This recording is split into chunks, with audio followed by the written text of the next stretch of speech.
Wesh la famille, j'espère que vous allez bien. On se capte les gars pour une nouvelle vidéo. Aujourd'hui, on va parler de pas mal de choses. Retour, voilà, on est sur un Zap Actu. D'ailleurs, il y en a qui m'ont dit de le mettre dans le titre parce que ça fait plus professionnel. Donc je le mettrai dans le titre maintenant, j'essaierai d'y penser. Donc du coup, avant toute chose la famille, je vous laisse me lâcher le petit like si vous êtes toujours pas abonné. Abonnez-vous, c'est super important. On parle de tout, d'actualité, de buzz, de clash, il y a une vidéo par jour. Donc abonnez-vous, c'est super important. Sans plus tarder les gars, on va passer à la vidéo. Et j'espère que ça va vous faire plaisir.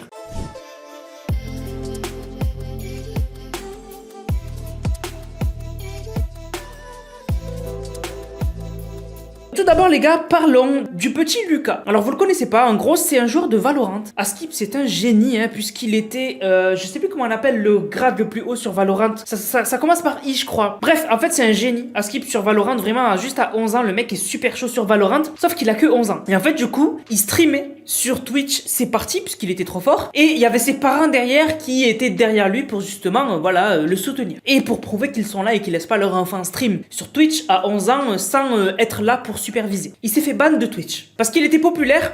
Et en fait, Twitch, normalement pour stream, t'es censé avoir au minimum 13 ans. Lui, il a 11 ans, du coup, ils l'ont ban à cause de son âge. Et en fait, du coup, sur Twitter, il s'est dit quand même, je vais essayer de faire une sorte de mouvement autour de moi pour justement dire que c'est pas bien de me ban. Voilà, c'est pas légitime, j'ai rien fait, il y avait mes parents derrière qui regardent, donc il y a aucun risque. Donc du coup, il a essayé sur Twitter, voilà, de faire soulever un peu la communauté Valorant pour qu'on l'aide. Il s'est fait ban de Twitter. En fait, le tweet, il a percé en fait. Et du coup, Twitter, ils se sont rendu compte qu'il y avait un petit de 11 ans qui tweetait. Et c'est interdit aussi sur Twitter d'être jeune et de tweeter. Donc ils l'ont ban. Donc il a été ban de Twitch et de Twitter. Dinguerie. Donc de toute façon, Lucas, il reviendra quand il aura 13 ans. Et on imagine qu'il sera plus fort du coup. Alors Samsung ont dévoilé avant le CES, le plus grand événement électronique, ça se passe à Las Vegas si je me trompe pas. En fait du coup avant, normalement c'est pendant qu'il y a les annonces, mais juste avant, on a Samsung qui a dévoilé deux nouveaux écrans pour gamers. Et moi ça m'intéresse parce que je kiffe les écrans gamers et d'ailleurs j'ai un écran Samsung gamer, que ce soit ici ou que ce soit en France. J'ai les deux mêmes, que je suis tombé fan de cet écran. Et en fait ils ont annoncé la suite, fait les nouvelles gammes de cet écran. En fait c'est les nouveaux Odyssey. Donc bien sûr c'est des écrans qui sont hors de prix, mais en fait c'est une technologie de malade. Donc ils ont annoncé le Odyssey G9 et le Odyssey Neo G9. Donc déjà niveau spécification, en gros le Neo G9 il fait 57 pouces et le G9 il fait 49 pouces. Donc en fait le Neo G9 il est un peu plus grand. Le Neo G9 c'est du mini LED, le G9 tout simple c'est du OLED. Sinon après les deux c'est du 32/9. Ben l'autre du coup il a plus de définition en mini LED du coup. Et les deux c'est du 240 Hz. Pour les gamers ça suffit largement 240 Hz. Et surtout aussi qu'il faut avoir la machine qui suit derrière. Et ils sont magnifiques. En fait, c'est des écrans incurvés super longs. Ça remplace deux écrans collés, voire trois écrans. C'est trop beau. Vraiment, ils sont trop beaux ces écrans. Et en fait, vraiment, c'est le fleuron pour les gamers. C'est-à-dire, si t'es un gamer, t'as le budget. Parce que tout le monde n'a pas le budget pour ces écrans. Parce que ça va être autour des 2000 € l'écran, minimum. Après, je pense que ceux-là, comme ils sont nouveaux, etc., ils seront autour des 2000, 2400, 3000 max, j'imagine. Ça fait beaucoup l'écran. Mais bon, il y a des gamers pour qui 3000 €, c'est pas... Enfin, c'est pas beaucoup. Il y a des stars du gaming qui pour eux vraiment investir dans 3000 € dans un écran qu'ils vont utiliser tous les jours et qu'en plus c'est leur métier. En plus 3000 € ils les gagnent en 2 jours. Ben du coup c'est pas dérangeant. Et vraiment c'est la cible que vise Samsung pour ces écrans là. Et je les trouve magnifiques. En plus ils sont connectés. Donc c'est à dire qu'à l'intérieur vous avez une application où vous avez Prime, vous avez Netflix et tout. En bref vraiment pour les gamers c'est parfait. Moi j'ai le Odyssey G9 mais de 2018 je crois ou de 2017, 49 pouces et tout. Il est magnifique, vraiment c'est abusé. Alors parlons un peu télé-réalité. Comme vous le savez, télé-réalité, bon, c'est un peu des clowns. Et en fait, du coup, on a Jazz. Donc Jazz, pour ceux qui la connaissent pas, c'est la femme de Laurent. Si vous connaissez pas Laurent, en gros, Laurent, c'est un mec qui a fait une arnaque autour des paris sportifs, qui en fait faisait payer des gens pour avoir des pronos de paris sportifs d'experts. En gros, alors que même si t'es expert, tu peux pas deviner le foot, ce qui va se passer, puisque c'est aléatoire. C'est comme le poker, c'est aléatoire le foot, parce que c'est 11 humains contre 11 humains. Après, il y a des scénarios que tu peux deviner. Quand c'est le PSG contre une équipe un peu, voilà, perdue, le PSG a plus de chances de gagner, surtout s'il y a les titulaires quoi. Mais ce que je veux dire c'est que le foot c'est quand même aléatoire, vraiment c'est aléatoire. Donc tu peux pas deviner le futur, c'est de la chance. On te fait croire que tu peux deviner tout si tu regardes les matchs, mais tu peux pas deviner, c'est aléatoire. Bref, il avait fait plusieurs arnaques, il est toujours en train de faire des arnaques, il fait croire aux gens que il connaît bien tout ce qui est trading etc. et que du coup il sait trader et que du coup il est trop fort en crypto-monnaie et tout, alors que c'est une brêle. Voilà, tout ce qu'il fait c'est faire des photos où il y a des courbes, voilà. Et il dit bon les gars je travaille là, alors que c'est un clown. Et bref, du coup c'est sa femme. Sa femme elle a gagné de l'argent grâce à la télé-réalité et elle gagne de l'argent parce qu'elle est mariée à lui, tout simplement. Elle a fait une story où en fait elle montrait que sa petite fille avait perdu une dent et elle montrait qu'elle allait déposer sous l'oreiller pour la petite souris et ben la récompense. Mais tu sais, nous on pose, voilà, on pose un petit billet, tu vois, un petit billet de 5 euros, 10 euros, quand ils sont vraiment petits, une pièce, tu vois. Et du coup, elle a posé dans une enveloppe des billets donc en Émirats Arabes Unis, donc c'est des billets de dirham, mais d'ici des Émirats Arabes Unis, enfin de Dubaï pardon. Mais surtout, elle a posé une carte bancaire. Pourquoi faire, tu vois.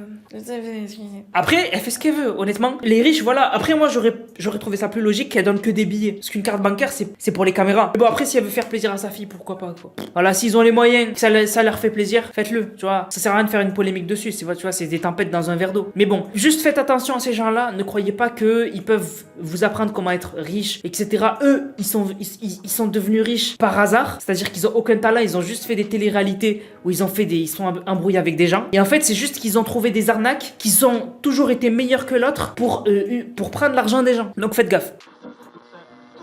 Alors pour les fans d'animé, on va en parler rapidement. Récemment, il y avait Bleach, la partie 1, qui s'est arrêtée maintenant et qui va reprendre, la partie 2 commence la semaine prochaine, je crois. Et en fait, du coup, Bleach, c'était censé peut-être arriver sur Disney+, c'est pas arrivé sur Disney+, et donc du coup, on l'a tous regardé sur des sites illégaux de streaming, puisque voilà, on n'a pas le choix. Et en fait, du coup, on pensait que sur Disney+, il y allait avoir un animé que beaucoup de gens attendent là, donc c'est Tokyo Revenger, la suite, donc la saison 2, et on pensait que ça allait être diffusé sur Disney+, mais ce ne sera pas diffusé sur Disney+, ce sera diffusé sur aucun média payant, pas sur Crunchyroll, pas sur ADN, pas sur Wakanim, pas sur Disney+.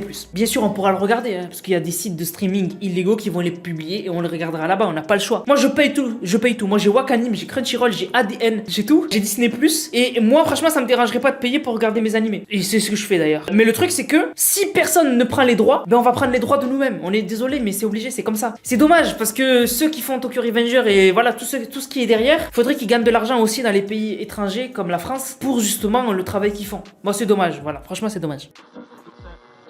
Alors une vidéo TikTok qui a fait beaucoup parler, c'est des pêcheurs qui ont pêché un géant calmar. Voilà, c'est un calmar parce qu'il a la tête allongée, si j'ai bien compris. Donc du coup, ils ont chopé un calmar géant.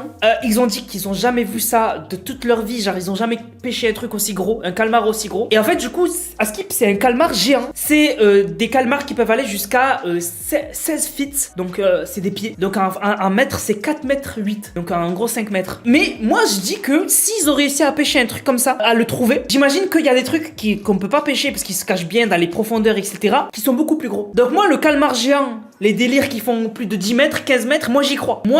Parce que moi, vraiment, petite parenthèse, moi ça me dégoûte qu'on explore l'espace plutôt que d'abord on finisse d'explorer les océans. Les océans, on a exploré que dalle. Et c'est à côté de nous. C'est à côté. C'est par terre, c'est sur terre. Tu vois, l'espace, c'est fascinant l'espace. Je suis un grand fan de l'espace. Mais bordel, pourquoi il n'y a pas l'équivalent de SpaceX, mais pour les fonds marins qui genre font des évolutions de malades? Pourquoi il n'y a pas un Elon Musk pour les fonds marins, en fait? Et qui du coup, tous les jours, on aurait des révélations de malades sur les fonds marins. Mec, imagine, il y a des fonds, on les a jamais bien explorés. S'il faut, on pourrait découvrir des créatures, mais tu pètes un câble. Moi, ça me passionne. Les fonds marins, ça me passionne. Parce que ça a l'air d'être quelque chose qui s'est figé dans le temps. Quand tu vois certaines méduses, mais moi, je me dis que c'est des aliens. C'est pas possible. Ça ressemble trop à des trucs bizarres, tu vois. Donc vraiment, moi, je trouve qu'on devrait plus explorer les fonds marins, quoi. C'est trop dommage. Parce que l'espace, c'est trop lointain. Alors que les fonds marins, déjà, si on les explore, qu'on découvre toutes les créatures qui le peuplent, ça pourrait déjà être une dinguerie, vraiment. Bref, pour finir, parlons d'une streameuse. Donc en fait, c'est une streameuse qui, voilà, était dans une piscine. Et en fait, du coup, elle s'appelle Just Kess. Et en fait, du coup, il y a un mec qui lui a dit, ouais, viens te baigner à côté de moi et tout. Elle lui a dit non, j'ai pas envie. Et en fait, elle était en train d'expliquer sa mésaventure avec le mec, donc elle avait refoulé, à son chat. Elle disait, voilà, le mec, il voulait que je m'assoie à côté de lui et tout. J'ai dit non et tout. Et en fait, elle se rendait pas compte et le chat lui disait que le mec s'approche. Le mec, en fait, s'est levé, sorti de la piscine et était en train de venir vers elle. Donc elle lit le chat, elle se retourne. Le mec vient et il se passe ça. You start annoying me. What? I try to relax. No, but what are you doing? I try relax. So shut up. Okay, I'm gonna tell stuff. Because you're fucking idiot. Huh? What? What? Oh. Yeah. Okay, I'm gonna call the police if you do this. Call Fuck, the what the fucking fuck? police as much as you fucking move. Okay, the guy, this is not normal, chat. This is not normal. What the fuck? Okay, this is not normal. This is fucking weird. This is not normal. Not normal people do that. ข้างในคนผู้ชายข้างในเป็นบ้าเป็นอะไรก็ไม่รู้ Donc j'ai eu la flemme de vous traduire. Mais bon, c'est pas ouf, de toute façon, vous comprenez. Voilà, en gros, il l'insulte. Voilà, en gros, il l'insulte. Il lui dit, en fait, t'es en train de me faire chier et tout, tu me déranges et tout. Et elle lui dit, mais en fait, toi, t'es qu'un petit bouffon. Et quand elle lui dit, voilà ça, eh ben lui, il aime pas, il la suit, il la poursuit. Et du coup, elle dit, mais il est malade et tout. Elle se barre et en fait on a appris que le mec s'est fait arrêter parce que du coup ben, c'est pas tu poursuis pas une femme comme ça, quoi qu'elle t'ait fait tu poursuis pas une femme. Bref, et du coup il s'est fait arrêter sauf qu'il avait pas d'argent pour payer l'amende donc il a passé une journée en prison, enfin en garde à vue j'imagine. Voilà, donc du coup grosse mésaventure filmée sur Twitch, ça fait flipper hein. Franchement être une femme ça fait flipper hein. Parce que la moindre chose que tu peux dire, un mec il peut mal le prendre et te faire une action comme ça, imagine elle filmait pas, c'est une dinguerie hein. Sur ce la famille, j'espère que la vidéo vous a plu, c'est le cas n'hésitez surtout pas à liker, commenter, partager. Parce qu'après les gars pour une prochaine vidéo c'était Nanas, prenez soin de vous, bang bang bang.